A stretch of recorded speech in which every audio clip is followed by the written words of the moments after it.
ভিডিওটা শুরু করার আগে সবাই একবার বলো হরে কৃষ্ণ কৃষ্ণ কৃষ্ণ হরে হরে, হরে রাম রাম রাম হরে হরে।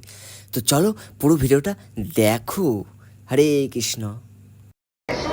এই মেলাটা কোথায়? এই মেলাটা আর কোথাও নয়, এই মেলাটা হচ্ছে বালুরঘাটে। হ্যাঁ, ঝুলন মেলা, এক বিশাল মেলা, রাস্তার ধার দিয়ে বসেছে প্রচুর মেলা, ঝুলন মেলা। তো চলো দেখতে থাকো ভিডিওটা, আর প্রচুর শেয়ার করো। শ্রীকৃষ্ণ দর্শনের জন্য কতই না ভক্তর আগমন। তো দেখতে পাচ্ছ আমি ঠিক সামনে, সামনে চলে এসেছি। চলো তোমাদেরকে দেখাই শ্রীকৃষ্ণ রাধারানী সবাইকে, চলো।